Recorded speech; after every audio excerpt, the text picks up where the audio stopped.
Laughter erupted from the colossal warlord, a guttural sound that shook the combat arena. He believed the human's bulky, hissing suit was the only thing keeping the fragile creature alive in this harsh galactic environment. He was dead wrong. That armor wasn't protecting the human, it was protecting the aliens. The dreadnought vanguard of Kol hung in the orbit of Jupiter like a jagged obsidian dagger, its massive railgun batteries pointed squarely at the inner Sol system. Aboard the flagship, in a cavernous throne room bathed in harsh, blood-red lighting, the fate of Earth was being decided. Warlord Turgal of the Kolian Empire lounged on his elevated command dais. He was a terrifying specimen, standing nearly 9 feet tall, his gray skin covered in thick, chitinous bone plates. To the Kolians, size was the ultimate metric of evolutionary success. They had conquered a dozen star systems on the back of their sheer physical dominance. They were the undisputed apex predators of the Orion Cygnus arm, evolved on a sprawling world of sparse atmosphere and low gravity, which allowed them to grow to titanic proportions. Standing before the warlord's dais were 2 humans. To the gathered Kolian elite, they looked like pathetic, mechanized insects. Captain Gregory Mitchell and Corporal Wyatt Jensen of the United Nations Space Command stood heavily in the center of the chamber. They were entirely encased in Lockheed Martin Mark IV diplomatic rigs. The suits were massive, clunky monstrosities of brushed titanium and thick rubberized joints, hissing constantly with pneumatics and coolant loops. To the aliens, the humans appeared so fragile that they required life support wheelchairs just to stand upright on a Kolian vessel. "Your silence is amusing, Captain Mitchell," Turgal rumbled, his voice translated through the booming speakers of the amphitheater. "But it will not save your homeworld. The Kolian Armada has bypassed your pathetic outer defenses. We have disabled your orbital platforms. Earth is exposed." Mitchell, barely visible behind the thick, tinted polycarbonate visor of his rig, remained perfectly still. The servos in his suit whined slightly as he shifted his weight. "Warlord Turgal, we were sent under the flag of truce to negotiate a cessation of hostilities. The UN Security Council is prepared to offer mineral concessions in the Kuiper Belt, but Earth will not surrender." Turgal erupted into a booming, clicking laugh. The sound echoed around the chamber, joined by the jeers of the hundreds of Kolian officers and champions lining the tiered viewing galleries. "Negotiate?" Turgal spat, leaning forward, his yellow eyes narrowing. "You mistake our presence for a diplomatic mission. We do not negotiate with subspecies. We cull them. We enslave them. Look at you. You are tiny, soft, and brittle. You require these pathetic metal shells just to survive the atmospheric pressure of my ship." It was a common misconception among the galactic community. Because Earth had secluded itself behind layers of diplomatic red tape and digital firewalls, very few alien species had ever actually visited the blue planet. The Kolians assumed that because the humans wore massive, pressurized suits during diplomatic encounters, it was because they were weak. Beside Mitchell, Corporal Wyatt Jensen let out a slow breath. Inside his suit, the heads-up display flickered with biometric data. "Captain," Wyatt muttered over the private encrypted comms line, "they're not going to take the deal. DARPA Command said they wouldn't, but we had to try." "Maintain protocol, Wyatt," Mitchell replied softly. "We play this out by the book. Give them every chance to walk away." Turgal gestured with a massive clawed hand. From the shadows of the throne room, an automated gravity cage descended from the ceiling. Inside, suspended in midair by kinetic inhibitors, was Dr. Evelyn Harper, Earth's chief ambassador to the outer colonies. She was bruised, lacking her environmental suit, wearing only standard civilian fatigues. She was shivering, struggling to breathe the thin, synthesized air of the dreadnought. "Evelyn," Mitchell said, stepping forward, his suit clanking heavily against the metallic deck. 2 Kolian guards immediately crossed their energy pikes, blocking his path. "We captured your ambassador's transport vessel 3 cycles ago," Turgal sneered. "She has proven remarkably fragile. A few days in our gravity, breathing our air, and she is already collapsing. This is the weakness of your kind. You belong in the dirt." Wyatt clenched his fists inside the thick gauntlets of his suit. The hydraulic servos protested with a loud whir. "Captain, I'm getting real tired of this guy."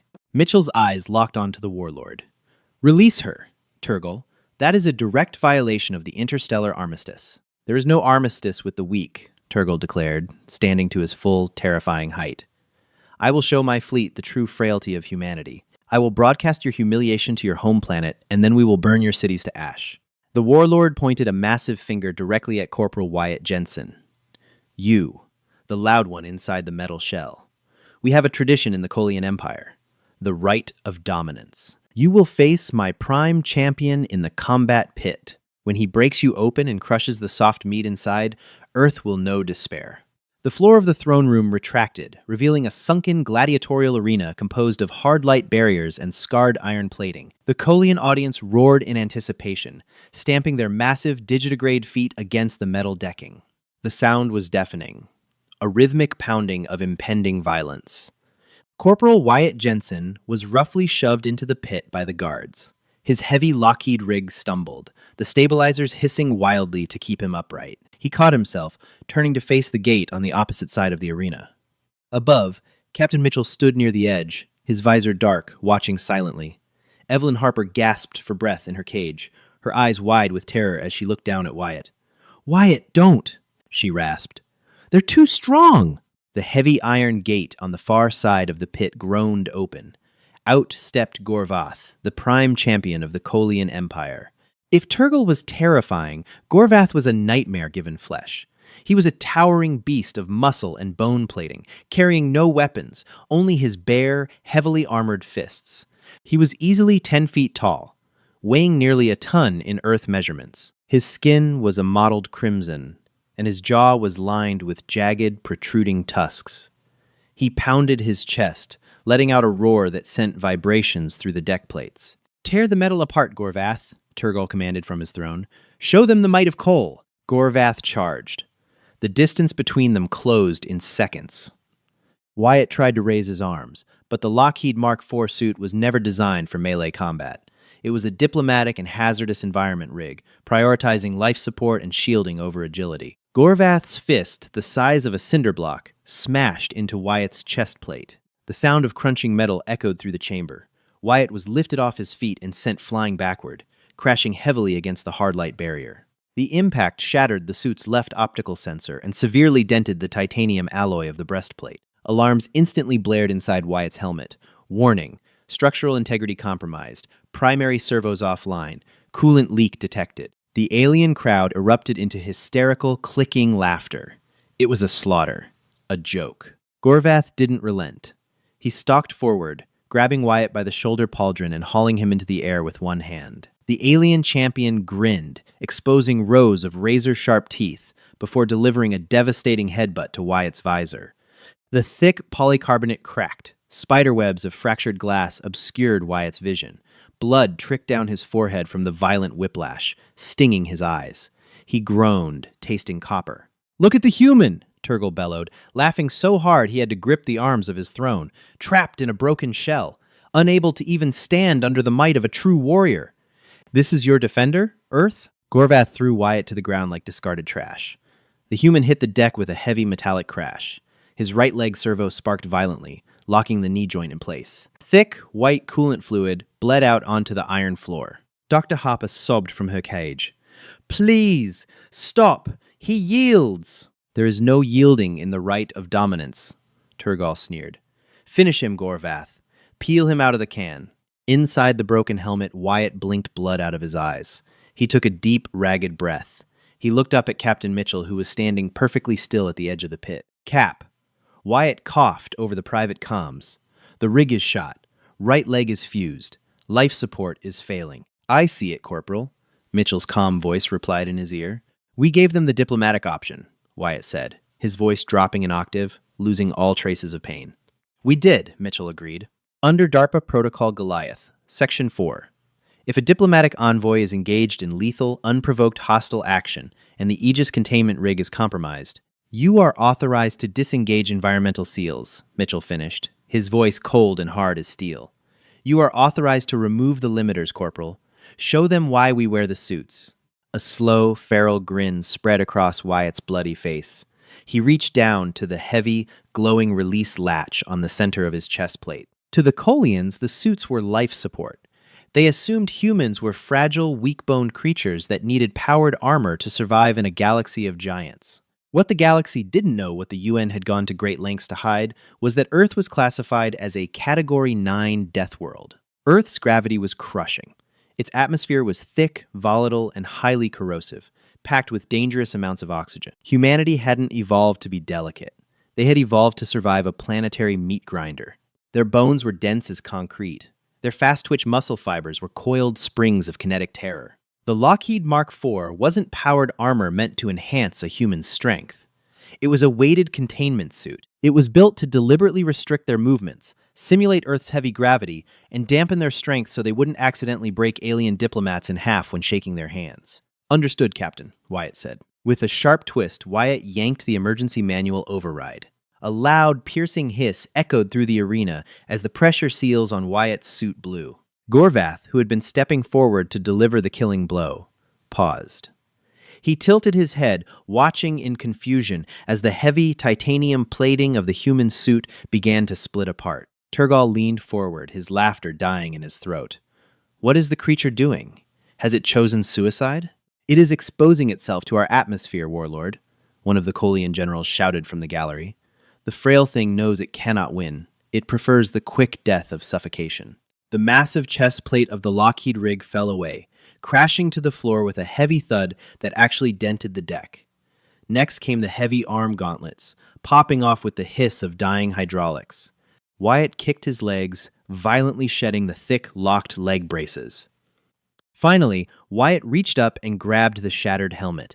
He pulled it off and tossed it aside. It rolled to Gorvath's massive feet.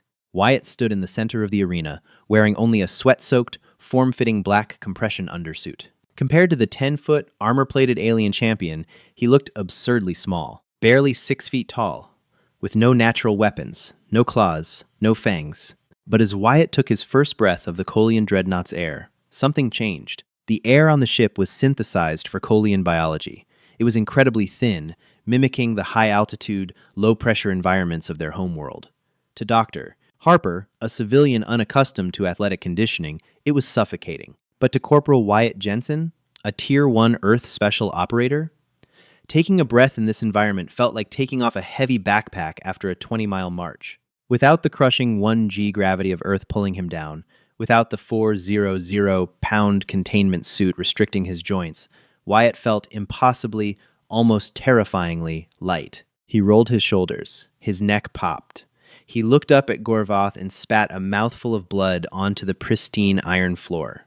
"You talk entirely too much," Wyatt said, his voice easily carrying through the thin air. Gorvath roared, insulted by the tiny creature's defiance. The alien lunged forward, bringing both of his massive, club-like fists down in a devastating overhead hammer strike designed to flatten the human into paste. The strike hit the deck with the force of a bomb, shattering the iron plating and sending shockwaves through the arena. Dust and debris exploded outward.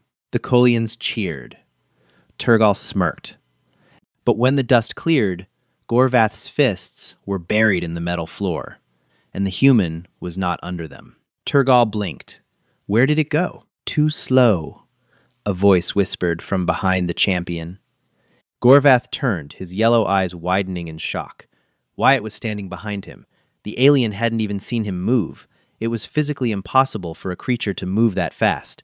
It defied the laws of biomechanics. With a roar of fury, Gorvath swung a massive backhand, aiming to decapitate the human. Wyatt didn't dodge. He simply raised his left arm. Crack. The alien's forearm, thick as a tree trunk and covered in dense bone plating, slammed into Wyatt's raised forearm. The sound that followed wasn't the squelch of human meat being crushed.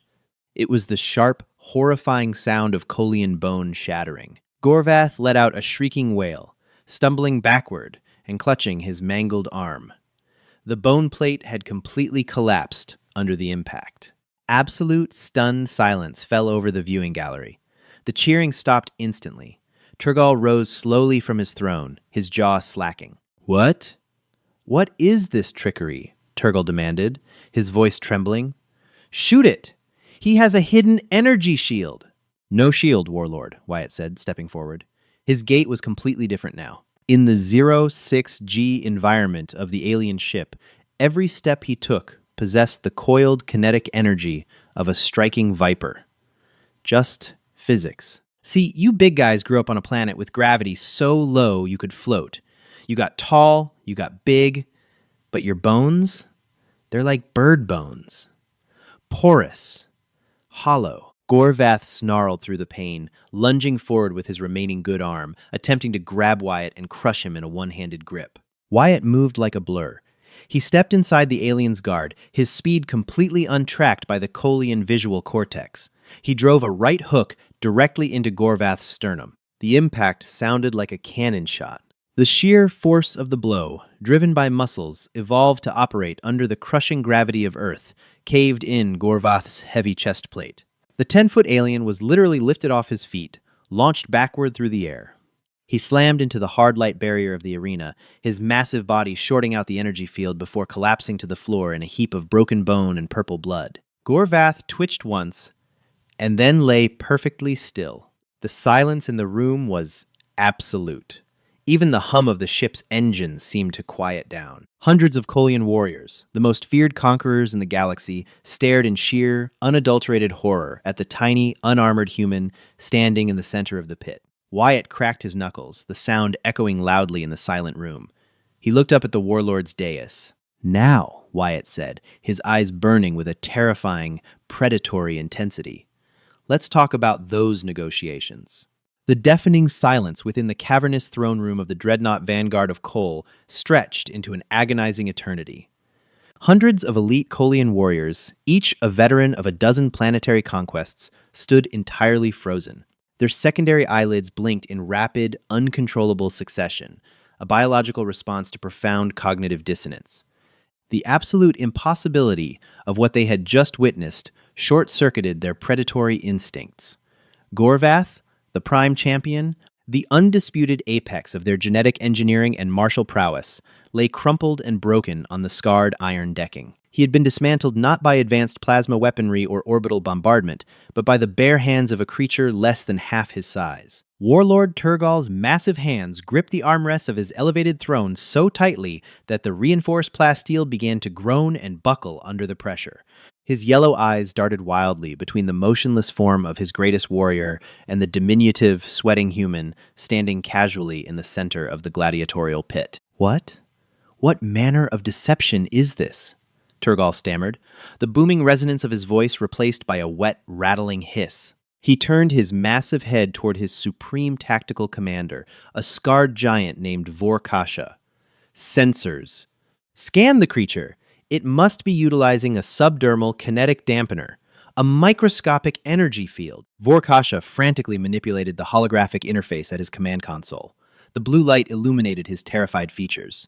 "Warlord, the scans are identical to the previous telemetry. There are no energy fields. There are no cybernetic enhancements. The creature is entirely organic." Vorkasha swallowed hard, his vocal cords clicking nervously. "However, the atmospheric density and gravitational algorithms are registering an anomaly in the human's biometric output. The creature's skeletal density is registering at nearly 4 times that of standard Colian infantry. Their muscular composition is entirely fast-twitch, hyper-condensed fiber. In the pit, Corporal Wyatt Jensen stretched his neck, enjoying the complete lack of physical resistance. Operating in the 0-6G environment of the Colian dreadnought felt akin to swimming in a pool of air. Without the crushing, relentless 9.81 meters per second squared of Earth's gravity pulling at his every cell, his body was operating at a terrifying level of efficiency. Up on the viewing edge, Captain Gregory Mitchell remained perfectly motionless inside his massive Lockheed Martin Mark IV diplomatic rig. The hissing pneumatics of his heavy suit echoed loudly in the quiet room. He toggled his external speakers, his voice projecting with cold, mechanized authority. "I attempted to warn you, Warlord Turgal," Mitchell stated, his tone devoid of any gloating or arrogance, which somehow made it infinitely more intimidating. "The United Nations Security Council did not send us in these containment rigs to protect us from you. They sent us in these rigs to protect you from us." Mitchell tapped a command sequence into his wrist gauntlet. Back on Earth, deep within the subterranean bunkers of the Pentagon, analysts from Palantir Technologies and defense contractors from Raytheon Corporation had spent months running predictive combat models regarding a potential ground war with the Colian Empire. The mathematical results had been devastatingly conclusive. To understand the sheer disparity in physical capability, one had to examine the foundational physics of evolution. Earth, a Category 9 death world, required its inhabitants to develop extreme durability just to survive a simple fall. The force exerted by a human punch in this low-gravity environment was a simple matter of physics. The kinetic energy delivered by Wyatt's strike could be calculated using the fundamental equation. However, because Wyatt's muscular acceleration was no longer impeded by Earth's atmospheric pressure and heavy gravity, his fist velocity, $v$, increased exponentially. Furthermore, the Collian bone structure, evolved on a low-gravity world, possessed a significantly lower structural shear modulus. When Wyatt's dense, calcium-heavy fist collided with Gorvoth's porous chest plate, the force $F equals m, c dot a dollar, vastly exceeded the maximum tensile strength of the alien's biology, resulting in catastrophic structural failure. "Kill it!" Turgal suddenly shrieked, his panic finally overriding his shock. "Kill the human! All guards, fire at will! Do not let it move!" Around the perimeter of the arena, 24 elite Collian Praetorians snapped out of their stupor. They raised their heavy, shoulder-mounted plasma casters, aiming directly at Wyatt. "Wyatt." "Weapons free," Mitchell said calmly over the encrypted comms line. "Copy that, Captain," Wyatt replied, a dangerous grin spreading across his face. Before the first Collian guard could depress the firing mechanism of his weapon, Wyatt vanished. To the alien visual cortex, accustomed to tracking the sluggish, lumbering movements of giant predators, Wyatt's speed was completely incomprehensible. He didn't just run, he propelled himself with explosive, concussive force. His dense boots shattered the iron decking as he launched himself toward the nearest cluster of guards. The first plasma bolt seared through the empty space where Wyatt had been standing a fraction of a second prior, striking the opposite wall in a shower of molten sparks. Wyatt reappeared amidst a squad of 5 towering Praetorians. He didn't bother with complex martial arts or intricate maneuvers. He relied entirely on the overwhelming advantage of Earth's evolutionary brutality. He drove a simple, brutal uppercut into the jaw of the closest alien. The impact produced a sickening crack that echoed through the chamber like a gunshot. The 9-foot guard was instantly lifted off the ground, his neck snapping backward, at a fatal angle before he collapsed into a lifeless heap. The remaining 4 guards roared in a mixture of fury and terror, attempting to bring their heavy rifles to bear in close quarters. Wyatt pivoted on his heel, using the momentum to deliver a devastating roundhouse kick to the knee joint of the second guard. The leg folded backward with a wet crunch, sending the giant crashing to the floor, howling in agony. Without pausing, Wyatt reached out and grabbed the barrel of the third guard's plasma caster. With a single violent twist of his waist, he ripped the heavy weapon entirely out of the massive alien's grip, breaking the creature's fingers in the process. He spun the heavy weapon around like a baseball bat, smashing the reinforced stock directly into the 4th guard's chest plate. The armor completely caved in, sending the alien skidding across the deck plates. Panic erupted in the throne room. The viewing galleries descended into absolute chaos as Collian officers and nobles trampled one another in a desperate bid to reach the exit bulkheads. The legendary conquerors of the Orion Cygnus arm were fleeing in absolute terror from a single, unarmored human. Dr. Evelyn Harper, suspended in her kinetic gravity cage, watched the carnage with wide, disbelieving eyes. She had read the classified DARPA briefings regarding Project Goliath. She knew the theoretical physics behind the containment suits. But witnessing the reality of human lethality unleashed in a low-gravity environment was a profoundly terrifying experience. Wyatt moved like an apex predator among a flock of slow, clumsy sheep. "Captain!" Wyatt shouted over the din of screaming aliens and discharging plasma weaponry. He ducked under a wild, sweeping punch from a desperate Praetorian, responding with a devastating palm strike to the creature's ribcage. "The cage! I need to get the ambassador down." "Hold your position, Corporal," Mitchell replied. "I am engaging the release protocols." Mitchell, still encased in his massive Lockheed rig, raised his heavy titanium arm. While the suit lacked agility, it was equipped with state-of-the-art electronic warfare suites developed jointly by the National Security Agency and Boeing's Advanced Defense Division. A localized electromagnetic pulse, highly directional and calibrated to Collian frequency bands, fired from Mitchell's wrist projector. The kinetic inhibitors suspending Dr. Harper's cage sparked violently, then shut down. The metal cage plummeted toward the deck. Wyatt immediately disengaged from his current opponent, crossing 30 feet of open deck in a blur of motion. He arrived directly beneath the falling cage, planting his feet firmly. He caught the heavy steel construct with both hands. The immense weight, which would have crushed a standard alien underneath it, merely caused Wyatt's boots to screech slightly against the iron floor. He gently lowered the cage to the ground and ripped the reinforced door off its hinges as if it were made of cheap plastic. "Ambassador," Wyatt said, offering her a blood-stained hand. "Time to go." Evelyn practically fell out of the cage, gasping for breath in the thin air, but managed to nod. "Thank you, Corporal. Thank you." Above them, on the command dais, Warlord Turgal watched the systematic destruction of his elite guard with mounting horror. His invincible armada, his terrifying reputation, all of it was disintegrating before his eyes. He realized, with a cold, sinking feeling in his primary hearts, that the Kolian Empire had made a catastrophic miscalculation. They had poked a sleeping monster, assuming its stillness was weakness. The combat arena was a scene of absolute devastation. Broken Kolian warriors littered the floor, groaning in pain or lying completely motionless.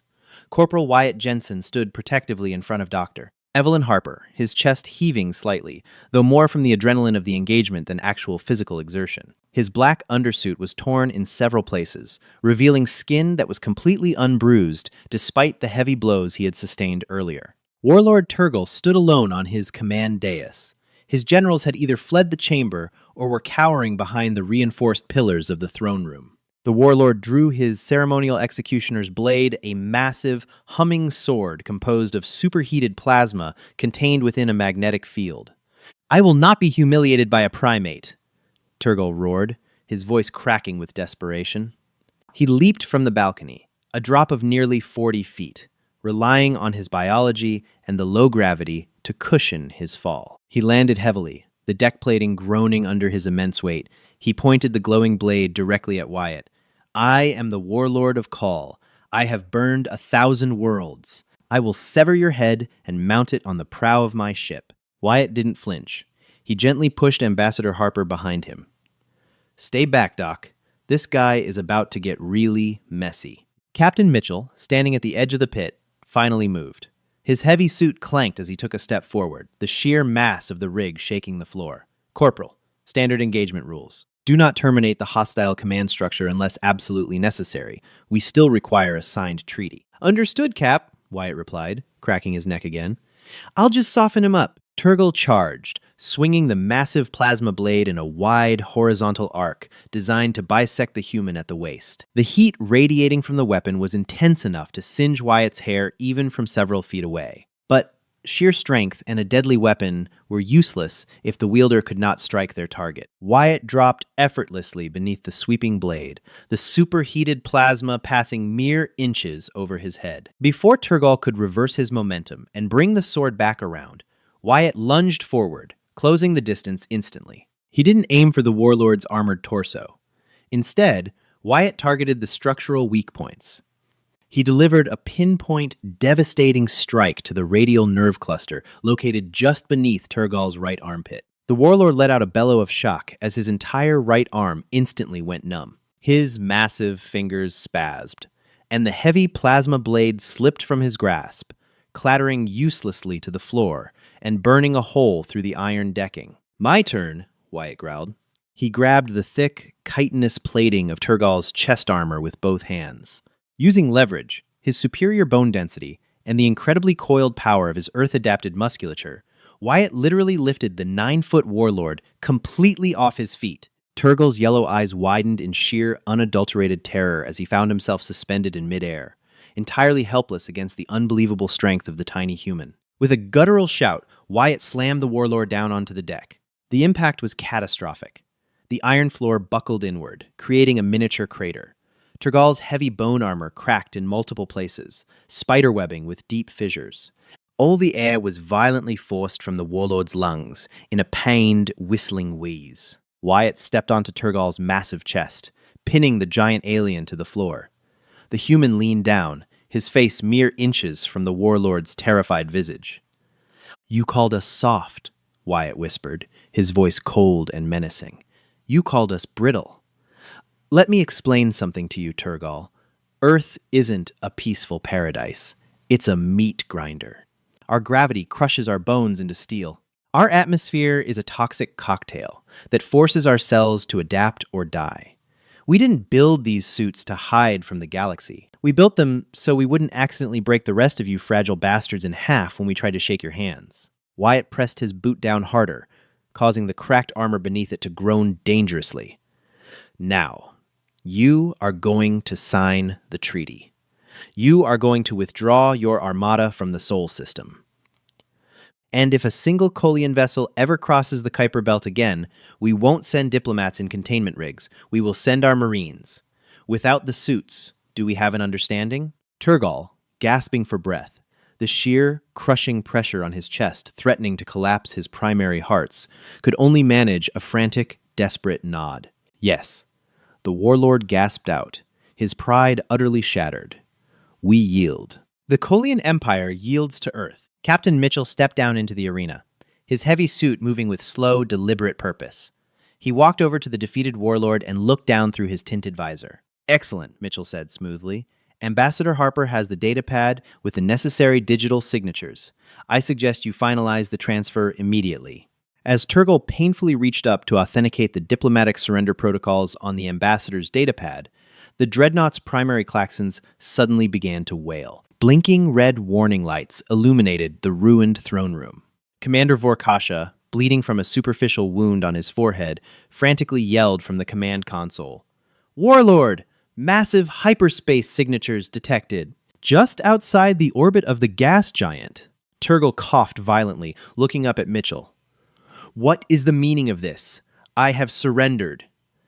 That, Mitchell replied calmly, turning to look out the massive viewport of the throne room, is our insurance policy. Outside, in the cold, dark void of space, the fabric of reality tore open. Massive hyperspace translation windows bloomed like silent, violent explosions. From the swirling vortexes emerged the true might of the United Nations Space Command. These were not diplomatic vessels. These were heavy dreadnoughts, sleek, black, and bristling with railgun batteries and nuclear torpedo tubes. They were flanked by hundreds of nimble attack cruisers and thousands of automated defense platforms. The ships bore the manufacturing hallmarks of Earth's greatest military contractors, General Dynamics, Lockheed Martin, Northrop Grumman. They surrounded the Kolian Armada in a flawless, inescapable tactical net. We never sent a single ship, Turgal, Mitchell explained, his voice echoing in the quiet room. We sent our entire first fleet. They were holding in stealth formation, waiting for the outcome of this negotiation. If you had killed the corporal, or the ambassador, you would not have survived the hour.